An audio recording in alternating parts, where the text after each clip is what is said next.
Di tengah lebatnya hutan tropis yang belum banyak dijamah manusia modern, ada sebuah kehidupan yang berjalan perlahan, namun penuh makna.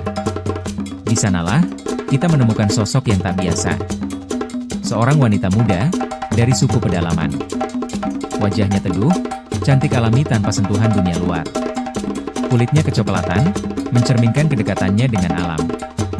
Rambut panjang terurai, dan senyum yang membawa damai. Ia bukan selebritas, bukan tokoh dunia. Tapi dari pandangan pertama, kita tahu. Ia adalah simbol kekuatan, keanggunan, dan keteguhan tradisi.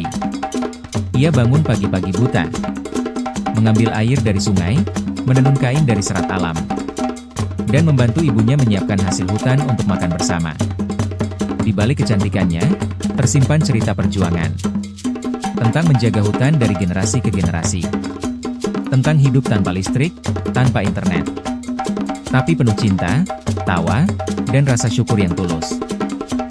Dia tidak mengenal filter, tidak mengenal kamera selfie. Tapi wajahnya memancarkan kecantikan alami yang langka. Kulit sawo matang hasil matahari dan udara segar.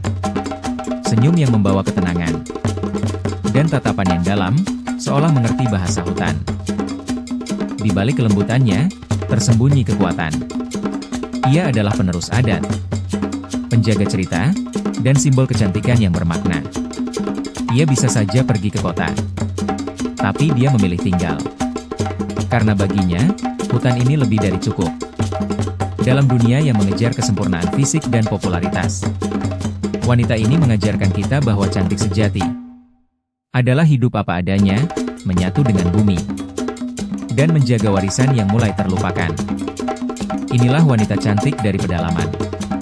Penjaga hutan terakhir, dan mungkin satu dari sedikit jiwa murni yang tersisa.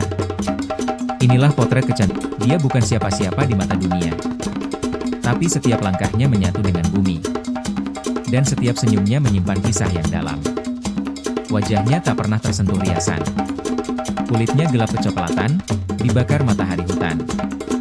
Rambut panjangnya dibiarkan tergerai, dihias oleh angin dan dedaunan. Tapi inilah kecantikan yang tak bisa dibeli. Bukan dari salon atau layar ponsel, tapi dari kehidupan yang tulus dan bersih.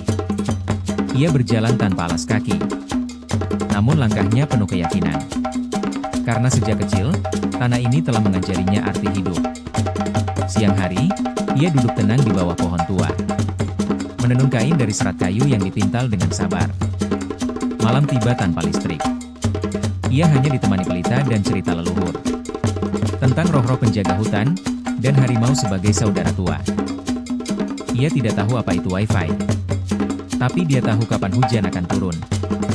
Hanya dari suara serangga yang berubah. Ia tak pernah menginjak mal atau sekolah. Tapi ia hafal tanaman mana yang bisa menyembuhkan luka. Banyak orang pergi meninggalkan kampung. Tapi dia memilih tinggal. Karena baginya, hutan bukan hanya tempat tinggal. Hutan adalah jantung dari hidupnya. Ketika dunia sibuk membangun, dia sibuk menjaga. Gadis ini mungkin tidak akan pernah dikenal dunia. Tapi jika kau menatap matanya, kau akan melihat ketenangan yang jarang kita temukan di dunia luar. Di zaman yang mengejar kecepatan, dia hidup perlahan. Di era yang mencari pengakuan, dia cukup dengan kesunyian. Mungkin dia adalah yang terakhir. Penjaga hutan yang diam, yang tak pernah menuntut, tapi terus memberi. Gadis pedalaman, sederhana, kuat, dan tak tergantikan.